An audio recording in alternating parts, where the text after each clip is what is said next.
Hello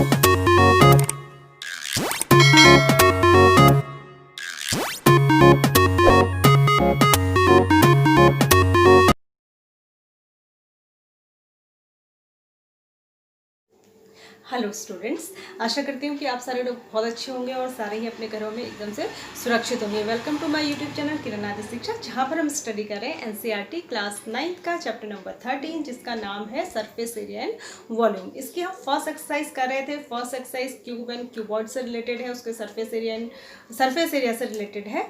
तो उसके हम बहुत सारे क्वेश्चन कर चुके हैं। बहुत सारे क्या 8 क्वेश्चन हैं, 7 हम कर चुके हैं। 8th क्वेश्चन आज मैं बताऊंगी। अगर आपने प्रीवियस वीडियोस नहीं देखी हैं तो आप फटाफट से चैनल को सब्सक्राइब कीजिए। वहाँ पर मैंने 9th क्लास की एक अलग से प्लेलिस्ट बनाई हुई है, वहाँ पर जाकर आप उन प्रीवियस वीडियोस को देख सकते हैं। और सिर्फ इसी चैप्टर की नहीं, पिछले 10-12 चैप्टर्स में जो पढ़ा चुकी हूँ, आप सभी की प्रीवियस वीडियोस देख सकते हैं, जो कि छोटे छोटे पार्ट्स में मैंने बनाई है। आप घर बैठे लॉकडाउन में आराम से अपनी मैथ्स की स्टडी को कंटिन्यू कर सकते हैं बिना किसी टेंशन के। इसके साथ ही क्लास 6 to 10th के लिए सारी ही क्लासेस की मैथ्स की वीडियोस वहाँ पर उपलब्ध हैं, तो आपके छोटे बड़े भाई बहन भी इसका फ़ायदा ले सकते हैं। ये बिल्कुल मुफ्त है, इसका कोई भी चार्ज नहीं है।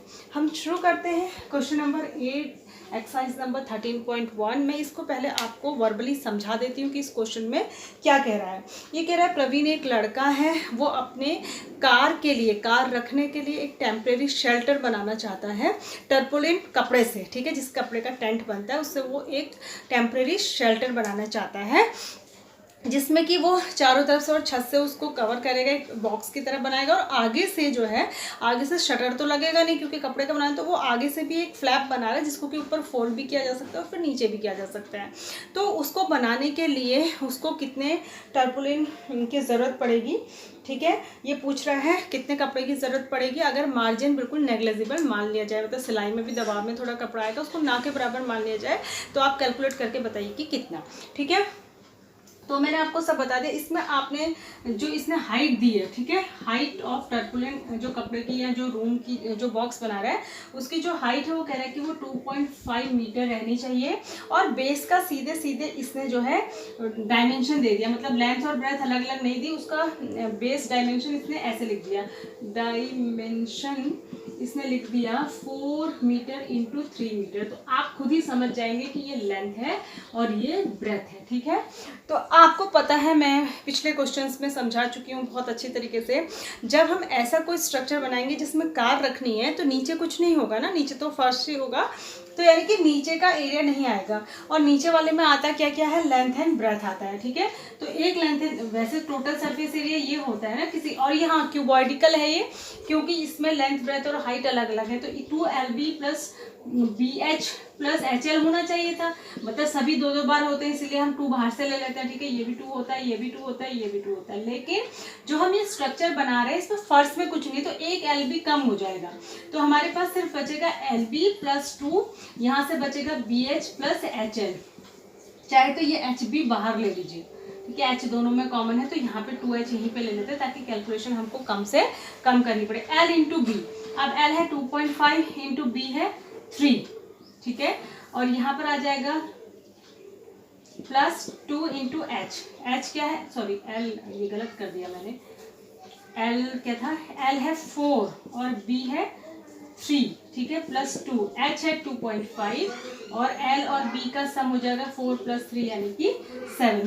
ठीक है, तो ये होगा 12 प्लस कितना हो जाएगा, 2 इंटू 2.5 इंटू 7, और जब आप इसको कैलकुलेट करेंगे तो ये आ जाएगा 47 मीटर स्क्वायर। तो ये होगा टर्पुलेंट कपड़े का, ये हमने निकाला क्या, सरफेस एरिया निकाला कि कितना कपड़ा रिक्वायर्ड होगा। ठीक है, आई होप कि आपको ये क्वेश्चन समझ में आ गया होगा, बहुत ही आसान क्वेश्चन था। अब हम नेक्स्ट एक्सरसाइज पे आगे बढ़ेंगे, जो है एक्सरसाइज नंबर 13.2। ठीक है, एक्सरसाइज नंबर 13.2, अब हम आगे बढ़ रहे हैं।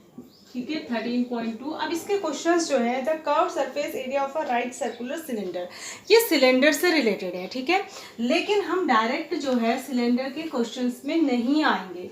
मैं आपको पहले सिलेंडर के बारे में बेसिक्स बताऊंगी, फिर हम आगे बढ़ेंगे। ये होता है सिलेंडर, इसको कहते हैं राइट सर्कुलर सिलेंडर। ठीक है, जैसे कोई डब्बा जिसमें कि ऊपर से गोल ढक्कन हो और नीचे से गोल तला हो। ठीक है, बेस उसका गोल हो, तो इसको राइट इसलिए कहते हैं। राइट का मतलब होता है राइट एंगल बनाना, और इस सेंटर पे अगर हम एक सीधी लाइन यहाँ पे खींचते हैं तो ये सेंटर पे राइट एंगल यानी कि 90 डिग्री का एंगल बनाएगा। ठीक है, अब इसका हमने सरफेस एरिया पढ़ना है। सरफेस एरिया माने इसकी जितनी भी पूरी सरफेसेस हैं उसका एरिया। तो इसमें देखो ये जो दो सरफेस है ऊपर का और नीचे का, ये है सर्कुलर सरफेस। ठीक है, ये है सर्कुलर सरफेसेस हैं, दोनों सर्कल है। ठीक है, दोनों सर्कल है। तो इसका एरिया, अगर इसकी रेडियस आर है, ठीक है, और इसकी भी रेडियस आर, दोनों जगह से एक सी होगी, तो इसका एरिया क्या हो जाएगा पाई आर स्क्वायर, और इसका भी एरिया क्या हो जाएगा पाई आर स्क्वायर। तो इन दोनों का एरिया मिला के हो जाएगा pi R square plus pi R square, यानी कि 2 पाई आर स्क्वायर। ठीक है, तो ये तो सर्कुलर। और ये जो बीच वाला हिस्सा होगा, देखिए जब हम ऐसे ये है कर्व सरफेस, इसको घुमा के बनेगा ना रोल करके, तो ये कर्व सरफेस कहलाती है। ठीक है, कर्व सरफेस। तो कर्व सरफेस का जो एरिया होता है वो कितना होता है 2 पाई आर एच इसका एरिया होता है। कैसे निकालते हैं इसको, सरकमफ्रेंस, नीचे का circumference multiplied by height. Circumference होता है 2 पाई आर मल्टीप्लाइड बाय एच। ठीक है, तो इसका होता है 2 पाई आर एच। ठीक है, अब हमको क्या कहते हैं, कई तरीके के क्वेश्चंस दिए होते हैं। जैसे क्या क्या क्वेश्चन दिए होते हैं, कई बार तो वो पूछता है कि ये सिलेंडर है, कोई भी सिचुएशन दे देगा और आपसे कहेगा उसका कर्व सरफेस एरिया निकालिए। तो कर्व सरफेस एरिया अगर निकालना होगा तो सिर्फ यही फॉर्मूला लगाएंगे। ठीक है, 2 पाई आर एच। लेकिन कर्व सरफेस एरिया, इसको ऐसे लिखा रहता है, curve surface area of cylinder होता है 2 पाई आर एच। और कई बार वो कहते हैं कि टोटल सरफेस एरिया निकालिए, टोटल सरफेस एरिया। ठीक है, टोटल सरफेस एरिया, टोटल में जो है ऊपर का और नीचे का भी आ जाएगा, यानी कि 2 पाई आर एच में हम 2 पाई आर स्क्वायर और ऐड कर देंगे। यहाँ 2 पाई आर कॉमन है, तो 2 पाई आर अगर कॉमन ले रहे तो ये फॉर्मूला बन जाता है। यहाँ से एच बचेगा, यहाँ पे 2 आर थे, आर का स्क्वायर था, तो एक आर बाहर आ गया, तो आर, तो ये फॉर्मूला बनेगा 2 पाई आर ब्रैकेट के अंदर एच प्लस आर, और इन दोनों के बीच में यहाँ मल्टीप्लिकेशन है। ठीक है, तो हम अगर ऐसे याद नहीं होता तो आप ऐसे भी याद कर सकते हैं। अब सिचुएशन अलग अलग हो सकती है। कई बार ऐसा हो सकता है ये किसी ऐसे डब्बे की बात करें जिसमें ऊपर से कोई ढक्कन नहीं है, ऊपर से खुला है। ठीक है, और उसका सरफेस एरिया निकालने को कहेगा, तो उस समय 2 पाई आर एच का सरफेस एरिया तो रहेगा, पर लेकिन उसका खाली नीचे का बेस है, ऊपर से ढक्कन नहीं है, तो सिर्फ इतना ही हो जाएगा। ठीक है, तो उसमें यहाँ पे 2 पाई आर स्क्वायर नहीं आएगा क्योंकि ऊपर से ढक्कन तो है ही नहीं। तो ये ध्यान रखना पड़ेगा कि हमको क्वेश्चंस किस तरीके के पूछे गए हैं और उसके अकॉर्डिंगली हमको फॉर्मूला क्या अप्लाई करना है। ठीक है, कोई एक फिक्स फॉर्मूला ही नहीं है कि हमेशा टीएसए का ही, टोटल सरफेस एरिया का ही लगाना है, या फिर हमेशा कर्व सरफेस एरिया का ही लगाना है। तो ये क्वेश्चन को देखकर हमें लगाना है कि क्या बनेगा, सिचुएशन क्या है। ठीक है, और कई बार अगर ऐसा टेंट बना रहा है कोई ऐसा सर्कुलर, उसमें नीचे कुछ नहीं होगा, ऊपर है, तो भी 1 पाई आर स्क्वायर हट जाएगा। तो इस तरीके के क्वेश्चंस हो सकते हैं। तो आई होप आपको ये बेसिक समझ में आया होगा। अब हम एक आध क्वेश्चन भी इसका डिस्कस कर लेते हैं। क्वेश्चन नंबर 1 मैं बता रही हूँ, the curve surface area of a right circular cylinder of height 14 centimetre is 88 centimetre square. देखो इसमें हाइट इसने दे रखी है। ठीक है, और इसका कर्व सरफेस एरिया भी इसने दे दिया। कर्व सरफेस एरिया भी मैंने आपको बताया था 2 पाई आर एच होता है, और इसकी वैल्यू इसने खुद ही दे दी 88 सेंटीमीटर स्क्वायर। ठीक है, find the diameter of the base. निकालना क्या है, डायमीटर ऑफ द बेस निकालना क्या, क्वेश्चन कुछ भी बना के दे देगा। तो डायमीटर कैसे पता चलेगा बेस का, पहले बेस की रेडियस, बेस होता कैसा है राइट सर्कुलर सिलेंडर का, बेस होता है सर्कल। तो हम यहाँ से इसका यूज करके निकालेंगे, क्योंकि 2 पाई आर एच आपको 88 दिया है, तो 2 इंटू पाई होता है 22/7, आर तो आपको निकालना ही है, एच आपको 14 दिया इक्वल्स टू 88 दिया है, 7 2 जा 14। ठीक है, तो ये कितना हो गया 22 2 जा 44, 44 2 जा 88, तो ये हो जाएगा 88 आर इक्वल्स टू 88।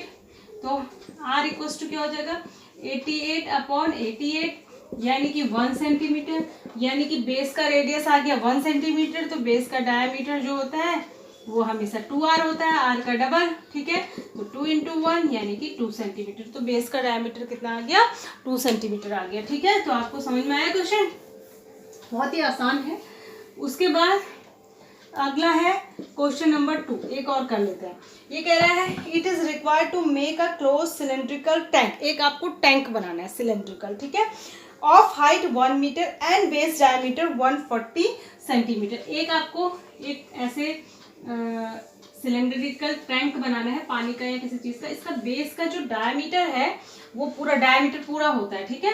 डायमीटर कितना दिया है 140 सेंटीमीटर, और जो हाइट दी है, ये जो हाइट है, और से भी ऐसा होगा, जो ये हाइट है h, ये हाइट दी है h इक्वल्स टू 1 मीटर। ये मीटर में है, ये सेंटीमीटर में ध्यान रखिएगा, ये भी 100 सेंटीमीटर लिख लेते हैं, ठीक है। अभी कह रहा है how many square metres of the sheet are required for the same. अगर हमको ऐसा टैंक बनाना है तो हमको जो है कितनी शीट रिक्वायर्ड होगी।